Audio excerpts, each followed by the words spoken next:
This has been one of my prized collections as of late. My set of Lapidary postcards. Today I wanted to show you just a sampling of them that represents the cutters of the French Jura and the cutting localities of the French Jura. Starting out with the prized piece. This is my ultimate favorite postcard in the entire collection. We can see a collection of gem cutters. This is the late 1800s or early 1900s. Hand cranking. We can see what state the technology's in. And if we would zoom out, from what I know, these cutters are actually in this building right here. This is Place de Luz in Septmoncel. Now, Septmoncel was one of the major cutting centers of the Jura up until 1929. And they had been cutting stones here for at least 100, if not 200 or 300 years. A lot of the first few photos are just showing the entrance and the passageways through Septmoncel. So Septmoncel is in the Jura Mountains. If you're coming out of Saint Claude, which is the major capital city from there, you come down the Rue de Septmoncel through this tunnel through the mountain, and you eventually will get into the town. Now, in 1920 or so, there was about 1,100 people living in Septmoncel. We can see some of those people here.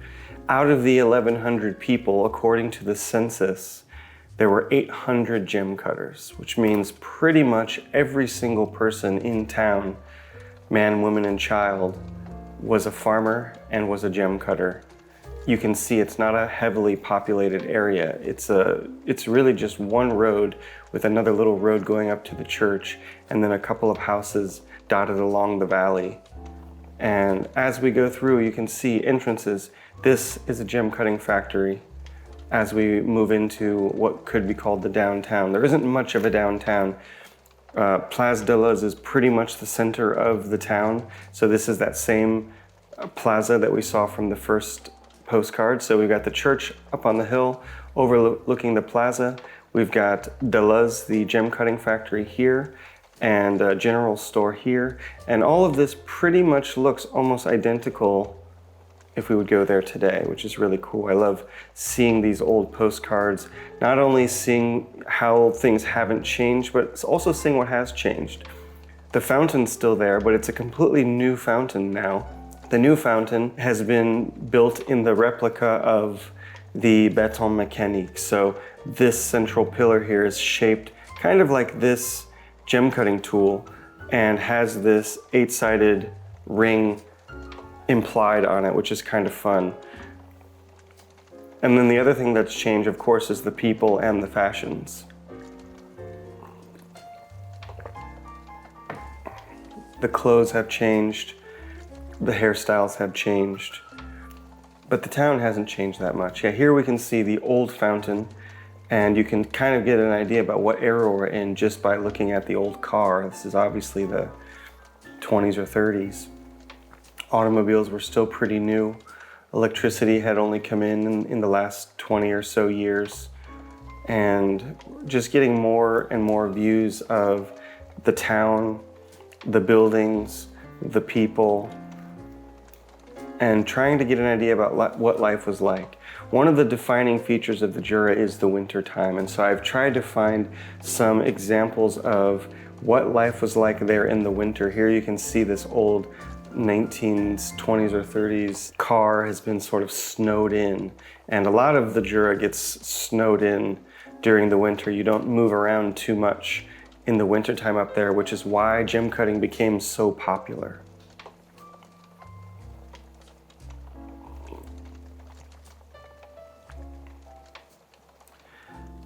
Once the snow falls, you're going to be there for a while. So having something to do all winter is great. Here we can see the view from inside of that tunnel. Now we're moving out and notice the snowy peaks. Another snowy look at the area and a bird's eye view. We can see Place de Luz and just a general overview of the center of town and how everything just sort of radiates out into the valley. As you can see by the number of postcards that I've collected, this is a place that I really, really love. Not only for the history, but also for the beautiful locality itself. It's such a pretty area in the French countryside. It's so quiet and peaceful up there. And I love the overlapping fact that there is this amazing gem cutting history. The gem cutters of the 1910s and 20s became so wealthy from all of the gem cutting that was going on at the time, because this truly was the center of the gem cutting world. Septmoncel and the surrounding villages were the #1 gem cutting area in the entire world. Up to 8,000 people were up there cutting before the stock market crashed in 1929. And one of the pastimes, of course, up there is the cattle farming. So if you've ever had Comté cheese, these are the cows that the Comté cheese is coming from. A lot of the milk that goes into making Comté is coming from the Jura, whether it be this area of Septmoncel or the wider mountains. But I wanted to show a little bit of the other pastime up there, which is the cattle.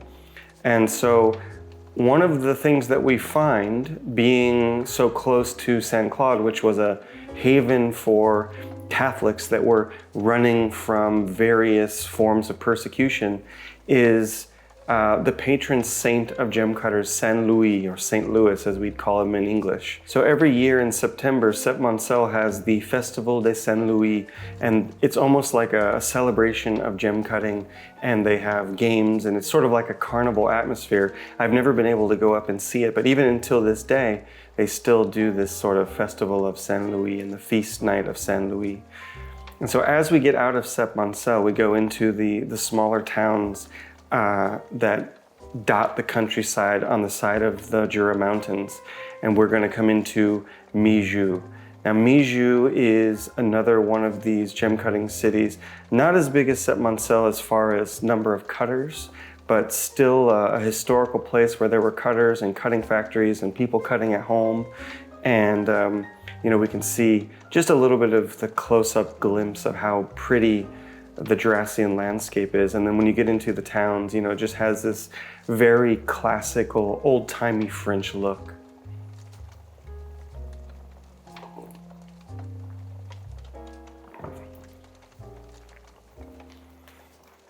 Now moving on to Le Jeu. Le Jeu is another gem cutting town. This one is especially interesting for this building right here. If you can see it, I'll show some close-ups of it as well. It's that one right there.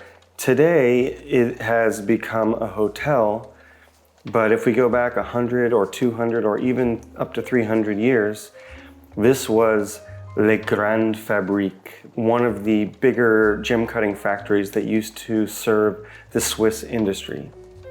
So you can see the backside of it today has become the Hotel of the High Mountain. This is actually where Victoria and I were planning to have our wedding before COVID hit. So we were actually going to get married right here in this courtyard.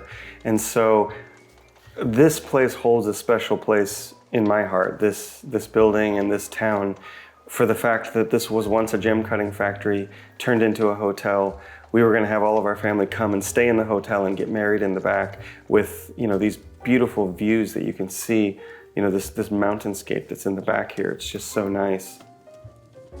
One more shot of the Grande Fabrique. And then moving into a slightly different part of France. This is out of the Jura. We are now in Royer, and we've got the Taillerie de Royer. This is a gem cutting factory, a huge cutting factory, as we're gonna see from some of these amazing photos. This is probably also around 1910s, 1920s, and you can just see so many people. And the interesting thing with the factory is it seems to be mostly women.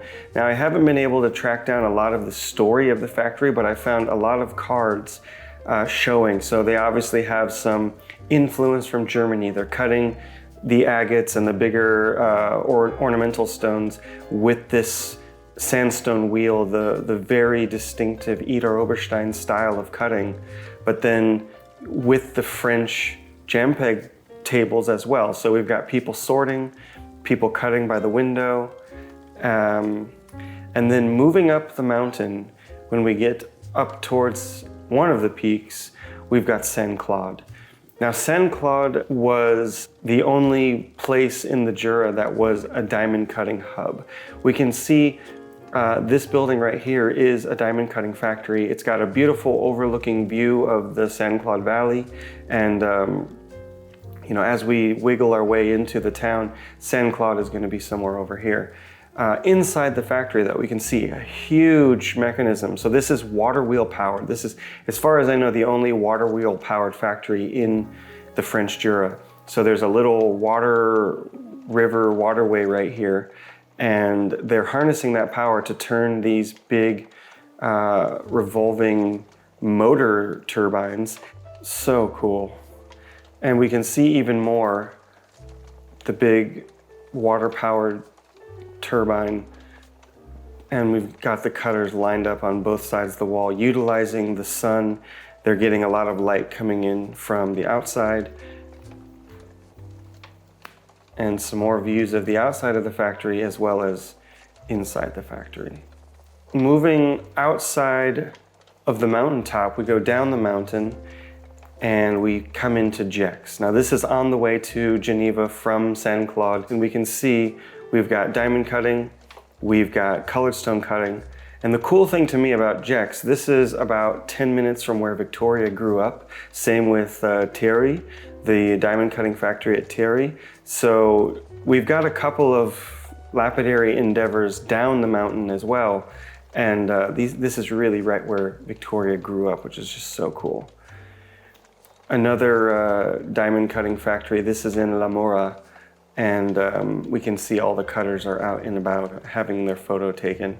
And then moving away from the Jura, we've got another factory in Baccarat.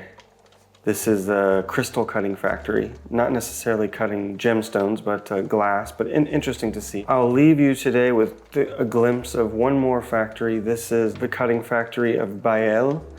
And we've got more of the book to show, but I'll leave this for another day because we're going to leave France and see Germany and Russia and America and so many other things. So let this be an end to today's fireside postcard viewing, and we'll close the book and say goodbye. Thanks for watching, and see you next time on the Gem Cutter's Craft.